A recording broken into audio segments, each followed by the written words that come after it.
Welcome to the Horror Vault channel. We bring you the most unbelievable stories that will leave you wide-eyed wanting more.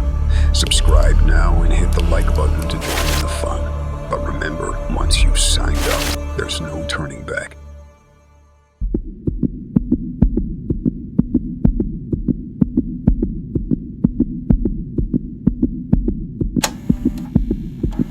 I once matched with a girl who I'm still friends with on Tinder. Her name was Patricia. She seemed cool right off the bat. She had a sleeve of tattoos on her left arm, red streaks in her hair, and her profile said she liked to work out. One of her photos was taken on the roof of a cool-looking building with a sick view. I asked her where it was, and she told me it was an abandoned hospital on the outskirts of town. It's super cool to explore at night and super easy to get into. There's usually a cop patrolling the huge parking lot at night to keep trespassers out, but she said it was super easy to get around. She came up with the idea of us going there together as a kind of first date. I was totally on board with that. She seemed cool, and it seemed like a cool different way to meet someone as opposed to the usual let's go get drinks. I picked her up at her house, which is 10 minutes away, and then we drove the 20 minutes to the hospital. Those 20 minutes gave us a nice chance to get to know each other a little and to get comfortable with each other's personalities.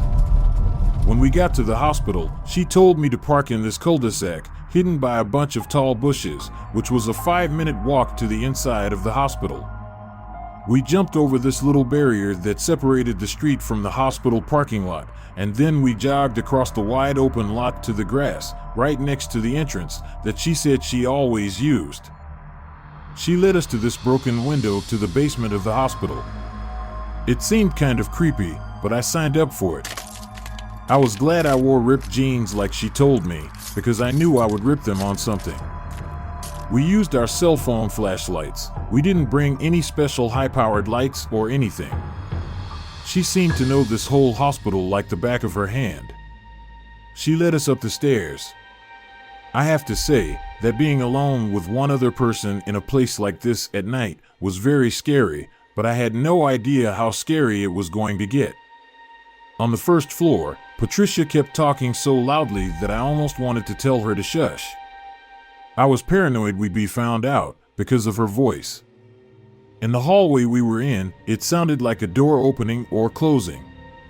Something echoed down the hall to us. She heard it too and became silent. I asked her in a whisper, "Is it normal for others to be here?" And she said, "Sometimes, but not really." We turned off our flashlights and waited. Suddenly there was a bang, much closer to us now. We both crawled in the dark. I followed her, barely able to see. We made it back to the stairwell and ran up the stairs with our lights back on. Once we were a few floors up, we felt we could talk again at a normal volume. Patricia told me that the police never come in here, so it could have been other explorers. But the strange thing was that there was no sign of another light in this corridor. No one normal would be walking in the dark. Then we heard sounds echoing from the exit stairwell where we had just been. Someone was coming up the stairs. Once again, we scrambled. She led the way saying she knew where to go. We ran through this maze of a building for a few minutes. I was really freaking out. It seemed like we were being followed and I wasn't sure if it was the cops or someone else. She led us to this mini outdoor spot. We weren't on the highest roof, but I guess we were on what you would call the roof of this level. We paused to catch our breath. The whole being followed thing was killing the mood. Even she seemed worried, and I looked to her as the expert on this place. After a few minutes we relaxed a bit and went through this broken window into the ceiling of this one big room. This part was scary because she was going to walk on these long narrow wooden planks with a 10-foot drop below us. A fall from that height would cause injury, but I didn't want to look like a loser. I followed her across the long wooden plank until we came to the top of this pillar, where one plank ended and another began. We sat on this pillar, just chilling and talking, with our legs dangling over the edge, looking down into the darkness below. It was creepy in there, and I thought we were all alone, until there was a sound from below. It sounded like someone walking. Our presence had already been made known to whoever was in there, so we turned on our flashlights and pointed them down. And right below us, standing at the pillar, looking up at us, was this 40-something-year-old man in a black Carhartt cap, black jacket, and black sweatpants. He smiled at us and said in this creepy deep voice, "Come on down," as he waved us down. I asked, "Are you police?" He ignored my question as if he hadn't heard me and repeated, "Come down," with his creepy smile. Patricia and I got up scared and started walking back across the narrow piece of wood. I was even more afraid of falling than before. I had no idea what this man was going to do to us. When we were about halfway across, the man rushed out of the room below us through a door. He was definitely going to try to catch us. We had to hurry. We made it across and tried to get out, knowing that this man was dangerous. As we ran down the stairs in the shaft on the other side of the hospital, we heard the door a few floors above us open and slam shut, and then footsteps stomping down the stairs. He had followed us somehow. We dragged our butts like we were running for our lives. We made it back to the first floor and ran back to the opposite side of the hospital from where we had entered. We went back to the basement and climbed through the broken window. The whole process of climbing through that window was haunting because I was the second one out, and I was afraid that my legs were going to be grabbed at any moment. But I think by that time we had lost the man. We ran back across the parking lot, back to my car. And when we got there, the first thing we did was lock the doors and catch our breath. It was a complete nightmare, and somehow getting through it together created a kind of instant bond between us. We drove away from there and stopped at a Wendy's to get some food and just collect our thoughts in the car. We chilled for an hour, just talking, and then I dropped her off. Patricia and I kept in touch over the years, and while we were romantically involved for a few months, we ended up just being good friends. Neither of us ever returned to that hospital.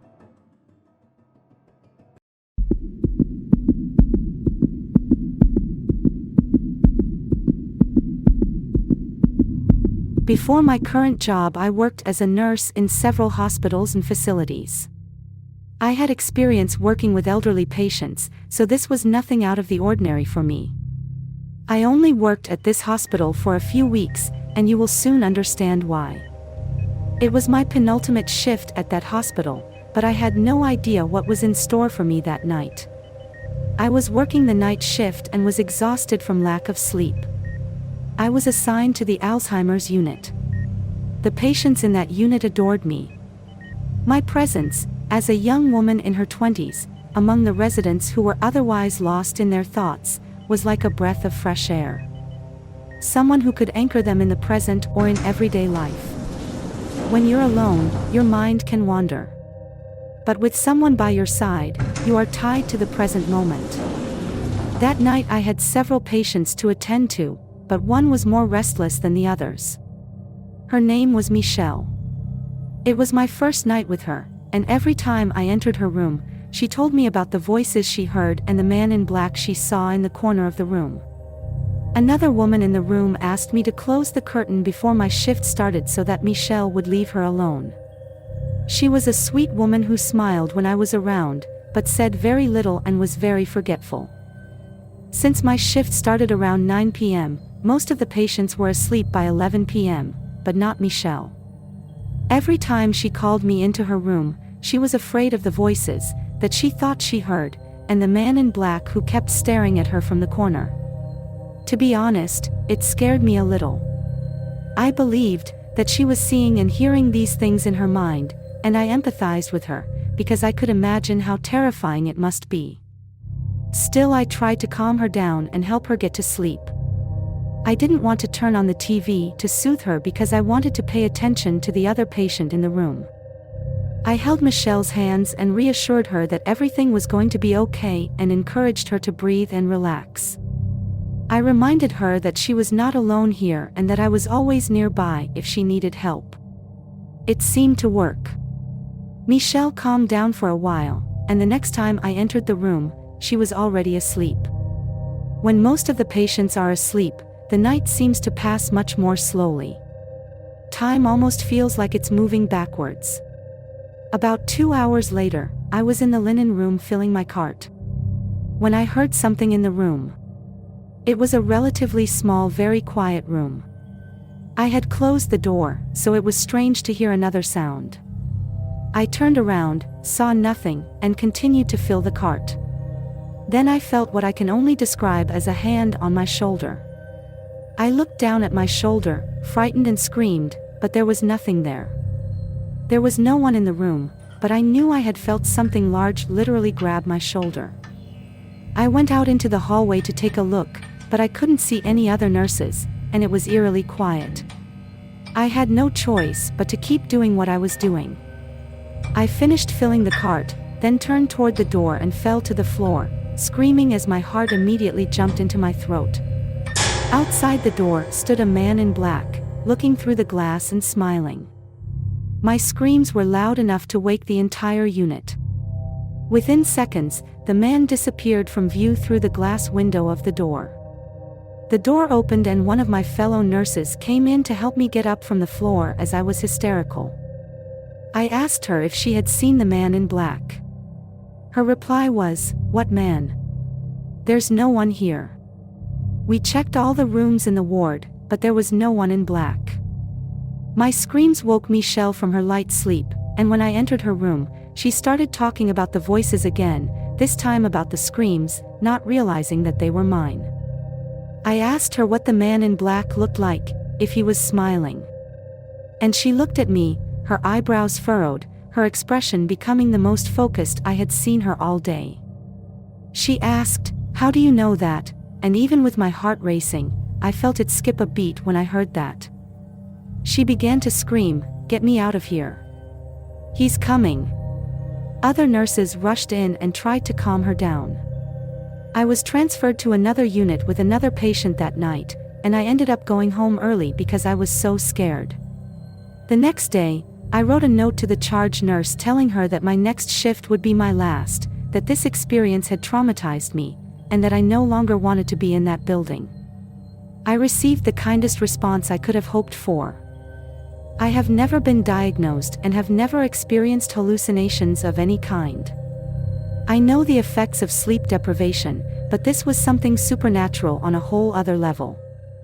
I don't know if my mind was playing tricks on me because of what Michelle had been telling me all night, but the feeling of a hand on my shoulder, the image of a smiling man behind the glass door that matched the description the patient had repeated several times, it was one of those unexplainable supernatural events that happen once in a lifetime. At least, I hope it was a once-in-a-lifetime event.